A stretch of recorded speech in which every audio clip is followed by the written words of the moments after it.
अस्सलाम वालेकुम student, how are you? Welcome back to my channel. I hope आप सब ठीक ठाक होंगे। आज हम करेंगे एक्सरसाइज 3.2। इसका क्वेश्चन नंबर 1 हमारे पास है, consider the universal set you. Universal set को हम यू से रिप्रेजेंट करते हैं और ये हमारे पास है x such that x is multiple of 2 and 0 is less than x, x is less than और इक्वल टू 30।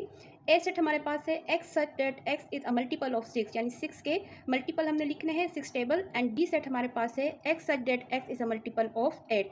हमारे पास ये सारे सेट गिवन है और फर्स्ट क्वेश्चन हमारे पास है कि list all elements of set A and be in tabular form. हमने क्या करना है, हमने इनको टेबुलर फॉर्म में कन्वर्ट करना है। ए सेट हमारे पास है x such that x is multiple of 6। Multiple of 6 का मतलब है 6 का टेबल है हमारे पास और हमने कहाँ तक के टेबल लिखना है, हमने लेस देन 30 तक लिखना है। यहाँ पे मैं 6 टेबल लिखूंगी। 6 1 ज़ा 6, 6 2 12, 6 1 ज़ा 6, 6 2 12, 6 3 18, 6 4 24, 6 5 30। तो मैं 30 तक लिखूंगी क्योंकि हमारे पास यूनिवर्सल सेट कहाँ तक है, लेस देन और इक्वल टू 30, यानी 30 तक ही हमने लिखना है। अब नेक्स्ट है हमारे पास बी सेट, और बी सेट हमने क्या करना है, बी सेट हमारे पास है x such that x is a multiple of 8। Multiple of 8 mean 8 का टेबल में लिखूंगी और कहाँ तक लिखूंगी, लेस देन और इक्वल टू 30। अब ये हमारे पास है 8 1 ज़ा 8, 8 2 16, 8 3 24, 8 4 32 आता है, लेकिन 32 फिर हमारे पास क्या हो जाएगा, हमारे पास 30 से अबव हो जाएगा और हमें सिर्फ 30 तक ही लिखना है। तो ये हमारे पास हो गया है टेबुलर फॉर्म में। List all elements of set A and be in tabular form, जो हमने लिख लिया है ए सेट को भी और बी सेट को भी। अब हम करेंगे क्वेश्चन नंबर 2।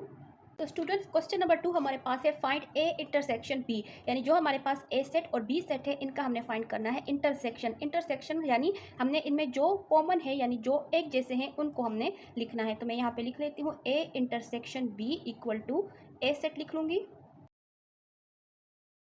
यहाँ पे ए सेट है तो मैंने ए सेट लिख लिया है, दरमियान में हमारे पास है इंटरसेक्शन का साइन और उसके बाद हमारे पास है बी का सेट।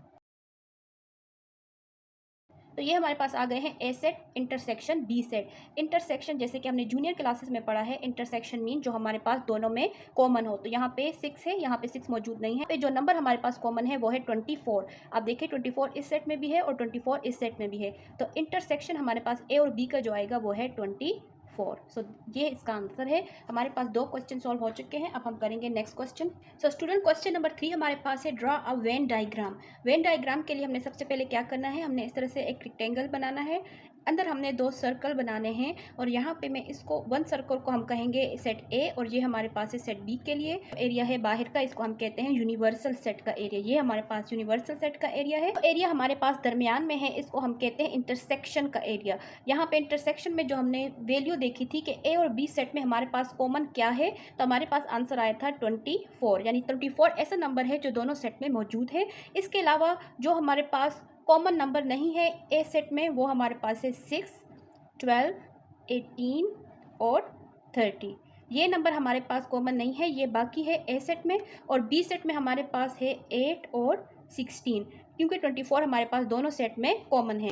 अब यूनिवर्सल सेट जो हमारे पास क्वेश्चन में है कि x such that x is multiple of 2, यानी 2 टेबल है हमारे पास, 0 is less than x, x is equal to और लेस देन टू 30, यानी हमने 2 टेबल लिखना है जो 30 तक हो या 30 के इक्वल हो।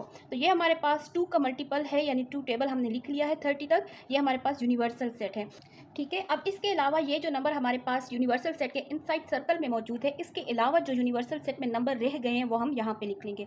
अब 2 है तो हम लिखेंगे 2, 4, 6 अब ऑलरेडी ए सेट में मौजूद तो ये हम नहीं लिखेंगे। फिर है 8, बी सेट में है 8, 10 यहाँ पे लिखेंगे 10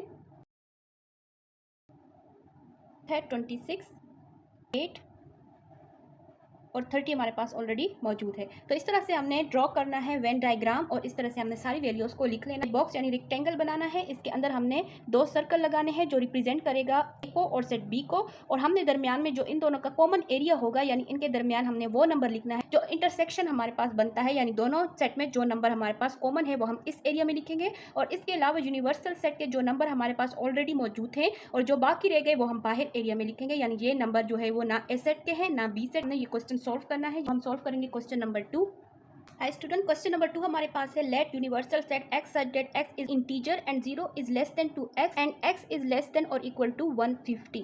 जबकि जी सेट हमारे पास है x such that x is equal to 2 की power m for integer m and m की वैल्यू कहाँ तक हमारे पास है, इज ग्रेटर देन और equal to 0 and less than और इक्वल टू 12। यानी यहाँ पे जो m हमारे पास है, यहाँ पे हम जो वैल्यू पुट करेंगे वो 0 से लेकर 12 तक हमने यहाँ पे 2 की वैल्यू लेनी है, पावर लेनी है, और जो भी आंसर आएगा वो हमने लिखना है। फिर h हमारे पास सेट है x such that x is a square. Question हमारे पास क्या है, list all element of set g and in a tabular form, यानी टेबुलर फॉर्म में हमने g और h की वैल्यू को लिखना है। हमारे पास है 2 की पावर m और हमें बताया गया है कि m की वैल्यू कहाँ से है, 0 से लेकर 12 तक। जब हम 2 की पावर लेते हैं 0 तो ये हो जाएगा 1, और जब 2 की पावर हम लेंगे 1 तो ये हो जाएगा 2, 2 की पावर लेंगे 2, क्योंकि ये हमने 12 तक लिखने हैं पावर, तो 2 की पावर 2 लेंगे, ये हो जाएगा 4,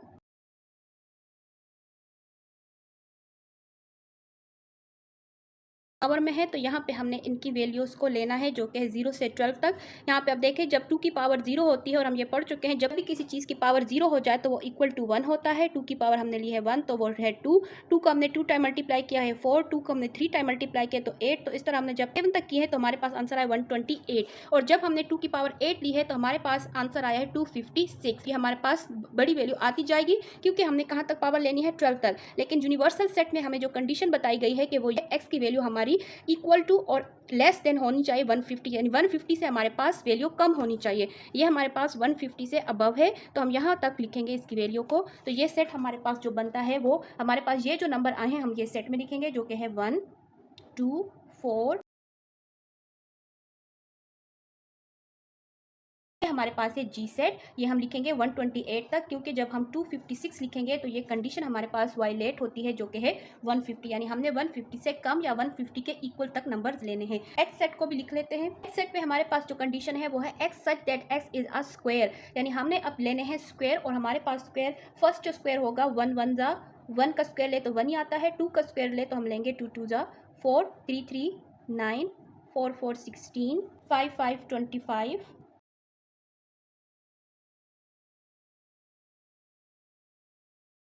11 को 11 से मल्टीप्लाई करेंगे तो आएगा 121, और 12 जा 144, और 13 अगर हम लें तो 13 का हमारे पास आता है 169।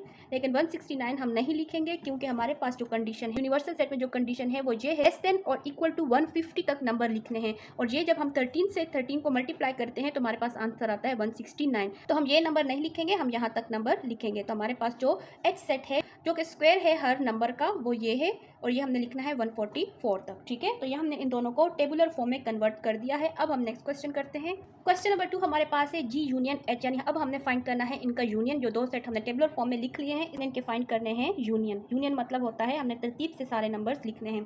तो फर्स्ट में लिखती हूँ जी सेट,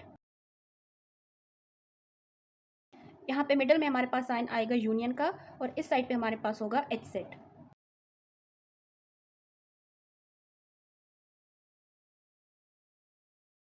ठीक है, हमने दोनों सेट लिख लिए हैं। अब हमने सिंपली फाइंड करना है इनका यूनियन। यूनियन के लिए हम क्या करते हैं, हम असेंडिंग ऑर्डर में लिखना होता है, तरतीब से काउंटिंग लिखनी है। यानी 1 है तो यहाँ पे लिखेंगे 1, फिर हमारे पास है 2, 3 हमारे पास नहीं है, उसके बाद आता है 4,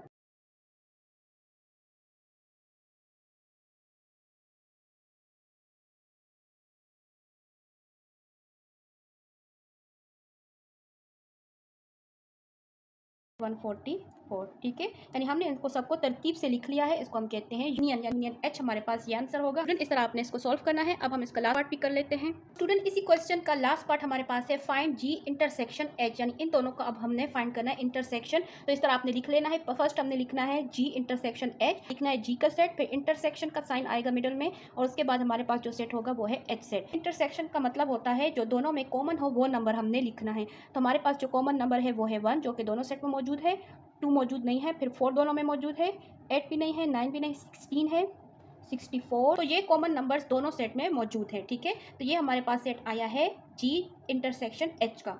क्वेश्चन नंबर 2 के तीनों पार्ट्स हमारे पास सॉल्व हो चुके हैं। अब हम करते हैं क्वेश्चन नंबर 3। ये हमारे पास है question number 3। Consider the set P, यानी पी से रिप्रेजेंट हम करते हैं प्राइम नंबर्स को, equal to x such that x is a prime number and 0 is less than to x and x is less than और equal to 20, and Q set हमारे पास से x such that x is a divisor of 2 10 and 0 is greater than 0 और less than और equal to 20, और P represent करता है the set of prime numbers वो नंबर्स होते हैं जो कि खुद पे ही डिवाइड होते हैं, अपने ही टेबल के साथ आते हैं, जबकि वो दूसरे टेबल के साथ नहीं आते। अब जैसे कि 2 है तो 2 अपने ही टेबल के साथ आता है, 3 भी अपने ही टेबल के साथ आता है, 5 यानी ऐसे नंबर यूनिक नंबर जो अपने ही टेबल में आते हैं। तो टेबुलर फॉर्म में कन्वर्ट करेंगे ताकि हम इसके क्वेश्चन सॉल्व कर सकें। तो पी हम लिखेंगे, पी में हम कौन से नंबर लिखेंगे? प्राइम नंबर्स जो कि 0 से बड़े होंगे, 20 से छोटे होंगे। तो फर्स्ट हमारे पास आ जाता है 2, फिर हमारे पास है 3, 5, 19 तक लिखने हैं, क्योंकि हमने 20 से कम लिखने हैं या 20 के इक्वल लिखने हैं, तो हम लिखेंगे 19 तक। ठीक है, तो ये हमारे पास है पी सेट। अब हमने टेबुलर फॉर्म में कन्वर्ट करना है क्यू सेट को। 0 और 20 के दरमियान में जो कि डिवीजर हो 2 10 का, यानी 2 10 पे कम्प्लीटली डिवाइड हो जाए। टेबल के साथ ये भी डिवाइड हो जाता है। 2 को हम डिवाइड करेंगे, 2 1 2, 2 5 10। तो देखिए ये कम्प्लीटली डिवाइड हो चुका है 2 के टेबल के साथ, तो हम लिखेंगे 2। अगर आप कैलकुलेटर में 4 के साथ देखें तो हमारे डेसिमल पॉइंट में यानी इशारिया में जवाब आता है, तो वो हमारे पास कम्प्लीटली डिवाइड नहीं होता है, तो हम 4 नहीं लिखेंगे। अगर आप 5 से देखें तो 5 से भी कम्प्लीटली डिवाइड हो जाता है। आप 16 17 18 19 तक देखें तो ये हमारे पास इशारिया में जवाब आता है, जो कि गलत है। ठीक है, रेगुलर फॉर्म में कन्वर्ट कर दिया है। अब हमारे पास जो क्वेश्चन है,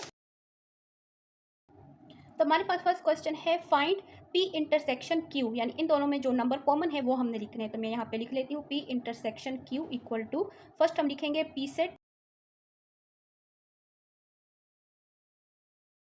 19, मिडल में आएगा इंटरसेक्शन का साइन, और फिर हम लिखेंगे क्यू सेट।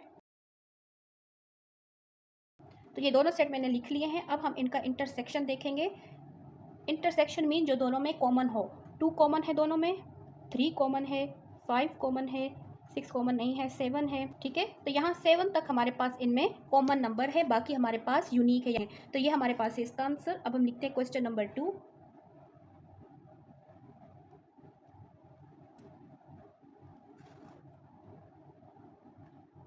सेकंड क्वेश्चन हमारे पास है फाइंड पी यूनियन क्यू। अब हमने फाइंड करना है यूनियन, तो फर्स्ट मैं लिख लेती हूँ पी यूनियन क्यू, यानी फर्स्ट हम लिखेंगे पी सेट, बीच में हमारे पास आएगा यूनियन का साइन, और यहाँ पे होगा क्यू सेट। अब हमने इसका फाइंड करना है यूनियन सेट। ठीक है, यूनियन सेट मीन अब हमने तरतीब से लिखने हैं। फर्स्ट हमारे पास है 1, 2 भी है, 3 4 नहीं है तो 5 6 7 8 नहीं है, 9 भी नहीं है, 10 11 12 नहीं है, 13 14 पास है इनका इंटरसेक्शन। तो इस तरह क्वेश्चन नंबर 3 भी हमने सॉल्व कर लिया है। इसके हमारे पास 2 पार्ट्स थे, हमने सारे सॉल्व कर दिए हैं। सो स्टूडेंट, आज हमने सॉल्व किए हैं एक्सरसाइज 3.2 के क्वेश्चन नंबर 1 के। हमारे पास 3 पार्ट्स थे, वो हमने सॉल्व किए हैं। क्वेश्चन नंबर 2, इसके हमारे पास 3 क्वेश्चन थे, ये भी हमने सॉल्व कर लिए हैं। और क्वेश्चन नंबर 3 के हमारे पास 2 पार्ट्स थे, ये भी हमारे पास कंप्लीटली सॉल्व हो चुके हैं। सो आई होप आपको तमाम क्वेश्चन की अच्छे से समझ आ गई होगी। नेक्स्ट वीडियो में इंशाल्लाह हम इसके बाकी क्वेश्चन भी सॉल्व करेंगे। चैनल के साथ कनेक्ट रहना है, और कनेक्ट रहने के लिए आपने चैनल को सब्सक्राइब करना है। ठीक है, फिर मिलते हैं नेक्स्ट वीडियो में, तब तक के लिए अल्लाह हाफिज़।